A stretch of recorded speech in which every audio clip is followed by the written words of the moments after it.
Hello students. आज हम लोग बात करने जा रहे हैं मौद्रिक प्रवाह द्विक्षेत्रीय model, money flows two sector economy. ठीक है, इससे पहले जो पढ़ा हुआ था एक रियल गुड्स फ्लो पढ़ा हुआ था, जिसको हम लोग वास्तविक वस्तु प्रवाह बोलते हैं, जिसमें हमने देखा था कि जो भी वस्तुएं उत्पादन होती थी उन वस्तुओं को खरीदने के लिए वो उन वस्तुओं के बदले वस्तुएं ही खरीदते और बेचते थे, क्योंकि उस समय किसी भी तरह की कोई मनी या करेंसी की सिस्टम नहीं था। लोगों के पास सिर्फ वस्तुओं के बदले वस्तु खरीदने का ही एक ऑप्शन था। जो भी वस्तुएं वो बेचते थे उसके बदले उन्हें वस्तु ही मिलती थी, उसको बोलते थे हम वास्तविक वस्तु प्रवाह। लेकिन उसके बाद क्या हुआ, एक दूसरा जो फ्लो शुरू हुआ उसको बोला हमने मौद्रिक प्रवाह, जिसको हम लोग टू सेक्टर इकोनॉमी भी बोलते हैं। दो क्षेत्रीय मॉडल मतलब यहाँ बात हो रही है जो आजकल के हम देखते हैं, एक तरह से टू सेक्टर इकोनॉमी। एक तरफ जो फर्म्स हैं, कंपनीज़ हैं, दूसरी तरफ लोग हैं, फैमिलीज़ हैं। तो वो क्या करते हैं कि आजकल ऐसा नहीं है कि कोई वस्तु बनाई गई तो उसके बदले हम वस्तु ही देंगे। आज हम वस्तु के बदले क्या देते हैं, मुद्रा देते हैं। तो यहाँ पे एक जो फ्लो एक और जो इसी को बोलते हैं टू सेक्टर इकोनॉमी। तो इस प्रकार आर्थिक क्रियाओं के चक्रीय प्रवाह में जो एक सर्कुलर फ्लो है उसमें जो दूसरा चक्र भी शामिल हुआ है, उस चक्र को क्या बोलते हैं हम, मुद्रा या आय प्रवाह बोलते हैं, इनकम फ्लो। आज लोग जहाँ जिन फर्मों में काम कर रहे हैं, जो वस्तुओं का उत्पादन हो रहा है, उन वस्तुओं को उत्पादन करने के बाद उसके बदले में उन्हें क्या मिलता है, उनको आय इनकम मिलती है, मजदूरी मिलती है या लगान मिलता है। जो भी मिलता है एक पारिश्रमिक के रूप में, जो भी उन्हें धन या मुद्रा दी जाती है, वो एक तरह से क्या हो जाता है, आय प्रवाह, क्योंकि वो लोगों की आय होती है। और फिर लोग क्या करते हैं, उसी आय से वो बाज़ार में जो वस्तुएं उत्पादित होती हैं उनको खरीदते हैं, और ख़रीदने के बाद फिर क्या होता है, वही जो आय उनको होती है वो उन वस्तुओं सेवाओं पे खर्च करते हैं, और फिर वही जो खर्च उन वस्तुओं में दोबारा फिर जाके फर्मों में चला जाता है। तो इस तरह से देखा, ये चक्रीय प्रवाह, पूरा चक्र चलता रहता है। एक तरफ वस्तुओं के उत्पादन में लोग अपना योगदान देते हैं, जो भी वस्तुएं, जो भी लैंड है, जो परिश्रम है, जो साहस है, वो वहाँ पे देते हैं उन फर्मों में। उसके बदले में वस्तु उत्पादित होती हैं, और वस्तु उत्पादन होने के बाद जो लोग होते हैं, जो फैमिलीज होती हैं, जो परिवार होते हैं, उनको क्या दिया जाता है, पारिश्रमिक दिया जाता है, एक वेतन के रूप में, इन आय के रूप में या लगान के रूप में। और फिर ये परिवार उन्हीं लगान, उन्हीं आय को क्या करते हैं, फिर से बाज़ारों में जाके खर्च करते हैं। तो इस तरह से देखा जाए तो पूरा एक ये फ्लो बन जाता है। तो यही हमारा क्या है, एक तरह से जो इसमें नया जो फ्लो आया है वो क्या है, मौद्रिक प्रवाह, जिसे बोलते हैं मनी फ्लो।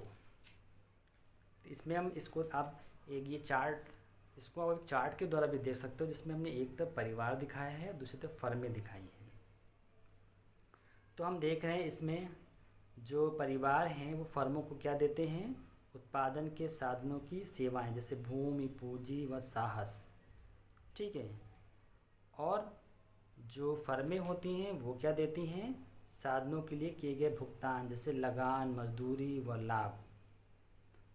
फिर वो परिवार क्या करते हैं, उपभोग पर व्यय कर देते हैं। जो भी वहाँ फर्में उत्पादित करती हैं, वस्तुएं बनाती हैं, ठीक है, उसमें वो सारा का सारा जो होता है वो उपभोग पर व्यय कर देते हैं, और फर्में उनको क्या देती हैं, वस्तु व सेवाएं। तो इस तरह से देखा जाए तो ये पूरा एक फ्लो बन जाता है मौद्रिक प्रवाह का। अब हम ये जो हमने एक फ्लो पढ़ा, आय का प्रवाह या मनी फ्लो पढ़ा, इसको हम चार्ट के द्वारा भी समझते हैं, सारणी के द्वारा समझ लेते हैं। जैसे जो देखते हैं, जो जीएनपी है, कुल उत्पादन, वो कितना दिया है, 5000 दिया हुआ है। और परिवारों की आय साधनों की आय के रूप में ग्रॉस नेशनल इनकम कितनी दी है, 1500 है मजदूरी, 1000 ब्याज, 750 लगान और 1750 लाभ। अगर हम सबको जोड़ दें तो टोटल कितना होगा, 5000। फिर परिवारों का व्यय कितना है, 5000, जिसमें 3500 कितना है वस्तुओं पर और 1500 कितना है सेवाओं पर। तो हम देख रहे हैं इसमें एक जो सारणी दी है, अगर हम इसी सारणी को फिर से एक फ्लो चार्ट में जो सारणी दी हुई है, अब इसी सारणी को अगर हम एक फ्लो चार्ट में शो करते हैं, देखिए हम देख रहे हैं वस्तुओं का जो उत्पादन हो रहा है, वस्तुओं और सेवाओं का, उस पर कितना खर्च हुआ है, कितना जीएनपी, ग्रॉस नेशनल प्रोडक्ट कितना हुआ वहाँ से 5000 हुआ है। फिर जो भी यहाँ पे उत्पादन हुआ 5000 का, तो फिर वहाँ से जो भी इसका सोर्सेस थे, मतलब जिन परिवारों को जो आय हुई है वो किस रूप में हुई है, लगान, मजदूरी, ब्याज व लाभ, वो कितना है 5000। और फिर देखा जाए तो ये सारा जो 5000 जो जीएनपी है वो फिर जाके क्या बन जाता है, वस्तुओं व सेवाओं पर व्यय हो जाता है पूरा का पूरा। तो इस तरह से हम देख रहे हैं पूरा का फ्लो, जितना भी उत्पादन हो रहा है उतना ही आय है, और जो आय हो रही है उतना ही व्यय है। तो ये टू सेक्टर इकोनॉमी की जब बात करते हैं तो यहाँ पे जो मनी फ्लो है वो एक तरफ वही उत्पादन है, फिर उतनी ही आय है और उतना ही व्यय होता है। तो इस तरह से पूरी की पूरी तरीके से ये एक सर्किल में फ्लो के रूप में चलता है। लेकिन ये जो टू सेक्टर इकोनॉमी है इसकी कुछ मान्यताएं हैं, इसको हम देख लेते हैं। जैसे उपयुक्त मॉडल कुछ सरल मान्यताओं पर आधारित है। ये जब इस मॉडल की बात करेंगे तो ये जो मॉडल है एक बहुत ही सरल कुछ मान्यताओं पर आधारित होता है। जैसे लोग अपनी संपूर्ण आय व्यय कर देते हैं और बचत और विनियोग शून्य है। ये जो पूरा मॉडल है जो हम बात कर रहे हैं टू सेक्टर इकोनॉमी का, ये इसमें जो एक मान्यता है कि जो लोग हैं जो उनको जो आय होती है वो पूरी की पूरी आय व्यय कर देते हैं वस्तुओं और सेवाओं पे, वो किसी भी तरह का विनियोग और बचत नहीं करते हैं। ठीक है। फिर दूसरी मान्यता है उत्पादक अथवा फर्में अपनी आय को विविध तथ्यों तथा भुगतान करने पर व्यय कर देती हैं। फिर जो फर्में हैं, उत्पादक हैं, उनको जो उत्पादन करते हैं, जो भी आय होती है वो क्या करते हैं, वो सारा का सारा भुगतान पे व्यय कर देते हैं। जितना उनको आय हुई वो सारे भुगतान कर देते हैं। फिर दूसरा क्या है, सरकार का कोई अस्तित्व नहीं। यहाँ पे सरकार का कोई अस्तित्व नहीं है, गवर्नमेंट नहीं है यहाँ पे। वस्तुओं और सेवाओं का ना तो आयात और ना निर्यात होता है, अर्थात विदेशी व्यापार का अभाव है।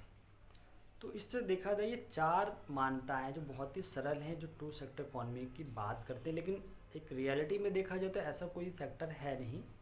एक मॉडल को समझने के लिए हम ये बात समझ रहे हैं कि टू सेक्टर इकोनॉमी अगर हो जहाँ पे एक सिर्फ दो ही सेक्टर है, एक तरफ फर्म है, एक तरफ लोग हैं।